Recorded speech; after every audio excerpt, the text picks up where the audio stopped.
Hi, I'm Professor Montez, and today I'm going to cover how to program a primary infusion on an Alaris pump. This is something that seems to be quite intimidating for a lot of people, especially because there can be a lot of alarms. So I want to give you a simple, straightforward guide to hanging medication so that you feel comfortable and clinical. Today's objective is for students to be able to correctly program a primary infusion on an Alaris pump by the end of the session. Okay, so we want to have our medication and our tubing ready. Also a trash can available for drips that may happen. Now we're just going over the pump today. So before this, you would do all your appropriate med checks, hand hygiene, patient assessment, all of those things. Now the first thing we're gonna do is prime our tubing with our medication. Today, my order is for normal saline to be run at 100 milliliters an hour. So that's what we're gonna set up. Now, when we're priming, our goal is to get medication through our tubing, has a rip-off top, by the way, without any air or without any contamination. So really, air is the part where most people struggle because even just a little bit of air will cause the pump to stop running and cause alarms, and nobody likes alarms. There are some paper ties on this tubing, so I'm just ripping them off and tossing them.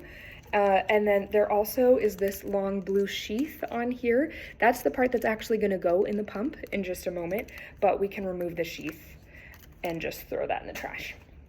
So I find it works best, so I'll bring this over here, to start by hanging my medication up on the pole. And I have a little trick that helps prevent some air bubbles, so I'll show that to you. We would normally snap off the little cover right here, and then this has just been used before, so it doesn't have one. And then we're now going to remove the sheath on our spike. And I also am making sure that my roller clamp is closed before I do this. So I am gonna spike the medication. All right, so the reason we close the clamp is because we're gonna do a little step before we run fluids all the way through this. So if you see your drip chamber right here, it's empty. Everything is full of air. I'm gonna have you squeeze gently a few times, and you can see all that air came through here and fluid came down into here. So I want you to squeeze until you have at least half of it filled with your medication. So when this has a nice substantial amount of fluid in it, I find that a lot fewer bubbles go through. So it helps us in the long run. We're now gonna unclamp our roller clamp to allow the medication to flow through the tubing. So I'm watching it to see it go through, and you're gonna do that until you see little drips coming out of the end. All right, now I'm clamping it again. So next we're gonna put this in our pump. I'm gonna use this channel to open it. You lift up this lever and the door opens. That should be easy. So our insertion points are these blue things. So I personally call this the hat and this the shelf. So the hat goes right here in the neck of the channel, and the shelf goes in this little slot right here. It should slide in perfectly. Now, a lot of times our pump is already on when that happens. As soon as you slide that shelf in, it's gonna start beeping, and that's actually a good thing. It means that it has recognized you correctly put a tubing in there, but the door's open, and you obviously can't run a medication with the door open. So it's just letting you know that the door is open. So we're gonna just go ahead and close it. This should close pretty easily. If it's having resistance, a little bit is normal. If it's pretty hard to close it, reevaluate, because it probably means something isn't quite clicked into place. All right, so we're now going to turn on our system. That's right here on the main brain. So we hold system on, everything's activating. Now, there are some settings here that are specific to the unit we're not gonna go over today. It's gonna ask me a couple questions based on those. So it's asking if it's a new patient, all those kinds of things. I'm just gonna quickly flip through that so we can get to the programming. So I'm going to now look at the channel that I'm actually running. This top button says channel select. So I'm gonna click that. It gives me 3 options: guardrails drugs, guardrails fluids, and basic infusion. The guardrails means there are preset parameters in here for medications that are commonly given. It's a nice just extra safety check. If you don't have those, you run it as a basic infusion. So I'm going to select guardrails IV fluids because we're giving normal saline.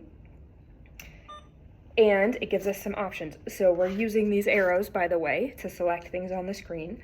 This is 0.9% normal saline, so I'm gonna select that. Now, it gives me an opportunity to make sure that I selected the thing I wanted to, so I'm gonna take that opportunity. This is 0.9% normal saline. Is that correct? So I'm gonna look up here, 0.9% normal saline, it is correct. So I'm gonna select yes. Now we get to actually program the details. So it asks for my rate. I'm gonna come over here to the arrow and I'm gonna put in 100 milliliters an hour. That's what my order is for. And then I'm also going to use this arrow to select volume to be infused. There's 1,000 milliliters in this bag, so that's our volume to be infused. I'll put that in here as well. So this information should come from your order. So now this all looks good. It's probably gonna beep at me in a moment, and you may have noticed it was beeping just a couple moments ago, and that's because I took too long. So there it is. So it's reminding me, hey, you have something that's incomplete, so that if I get distracted, I don't forget I didn't actually start this. So I'm gonna take this moment now that this is correct and hook this up to my patient, because I hadn't had it hooked up to her before. So I'm gonna hook this up. Okay, so make sure all that's appropriate.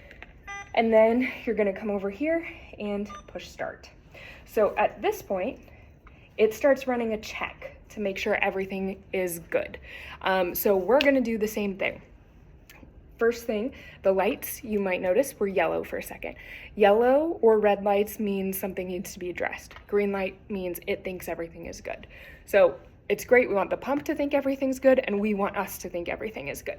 So we're gonna do a head-to-toe check on our IV. So first thing, I'm making sure I have the right med. Normal saline, I would look at my order, normal saline. Okay, then I'm gonna look at my drip chamber and see if it's actually flowing. So I'm seeing those drips actually come out, good sign. So then I'm gonna follow my tubing, make sure nothing's occluded. I'm gonna check my light color, it's green, so that's great. And then confirm, okay, it's running at 100 milliliters an hour, and it says it's programmed for 0.9% normal saline. So again, exactly what I want. And then I'm gonna trace it down here, make sure all my clamps are unclamped, trace it all the way back to the patient, and make sure it's securely attached to the IV. And there you go. That's how you program a basic IV infusion. So next time we're going to talk about how to troubleshoot common alarms. But in order to do that, having a strong comprehension of how it's supposed to go will help you understand when something deviates from that, how we're gonna address it. So congratulations.